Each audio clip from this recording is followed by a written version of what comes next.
I think ultimately it's the effect, it's the impact and the penetration that the experience puts a person through. You know, there's a ton of good in the world, and there's a ton of great things to see and whatever. But we want to figure out a way how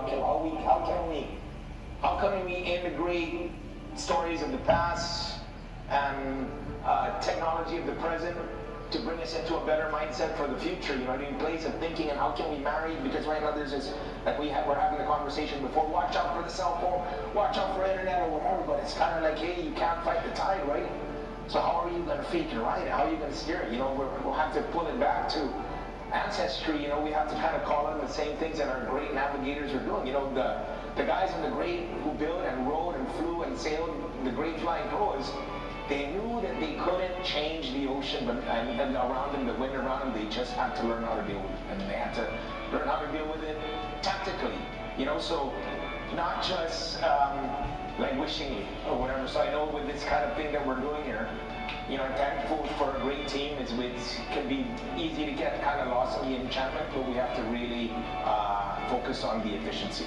Seeing all this freaking skill set and talent and everything that's around, of course, around the world, but Guam and our immediate surroundings that are accessible, we want to figure out a way how to activate that, synergize, and optimize everything, you know. So by providing a canvas in a very strategic location, you know, it's a good place because the locals come here tons, you know what I mean, the military comes here tons, you know, not just here, but, you know, the Tucson in general, Fajita Road, and everything around, the tourists come here. It's not providing what we're really trying to be, a admission-free experience under an open sky, except for the nucleus, of course, under an open sky without any strings attached. You know, so I think if we just engineer if we work together and we do what we're setting out to do by providing another level in storytelling, advanced storytelling about exciting,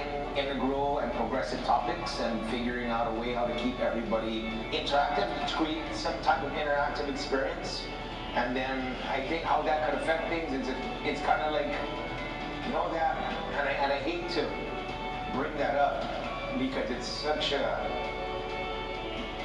sensitive topic, but if you look at that footage of the atomic bomb, right, over Nagasaki and Hiroshima, you see how that thing explodes, and then it comes up and you see all of that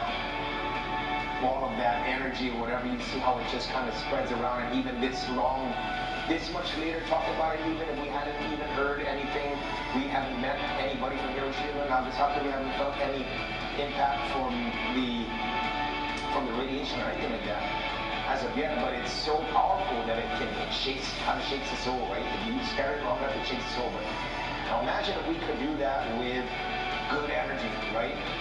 And then kind of like resonate that and freaking agenda from it. Ideally, it should be coming from everywhere. It should be coming from everywhere, and of course we're not saying this is the only place, but what we're saying is that this is a place, and we can do it here, and the way the atmosphere has been set, I think it creates a good conduit for people to get together and do some stuff. The vision is to educate, enchant, and enhance. Okay, hey, Jesus. Okay, Hafa Day. I think that might be some ketchup on it, but hey, Hafa Day. My name is Romandel Cruz. I come from the effect, and I don't know how to do video edits, but basically you saw all of that stuff in the video. And Hafa Day CreativeWest, and first of all, let me thank you very much for this opportunity that you're giving us as a community, and how you're extending that everywhere else. So first, let it be said that I know that there's only a small amount there available, and I saw that there's a ton of people that that need some help. So I ask you first to consider them first, because truthfully, yeah, we're gonna need we need a lot of help. You know, I mean, our rent and power for this place has been costing us over $3,000 a month for the past 2 years, and we're looking at every angle how to keep this place open to keep this place open, to provide this continued opportunity for everyone. So first, let me say, consider them first. If we don't get anything, thank you still. I'm sure they have some great ideas and some great stuff, but yes, if we could get some help, if you somehow expanded this and had like a lot more, knew somebody who had more, we could use some help, because we would love to qualify for that $6,000. But if it's going to take anything out of their hands, then go ahead and give it to them first, because the place that we offer is for people and ventures like that. So thank you very much for your consideration. Thank you very much for everything that you're doing. Biba Creative West, Biba Community Service, and Biba The Effect. There you go. Thank you very much. Really appreciate you. Culture and happiness, and have a great day. Thank you.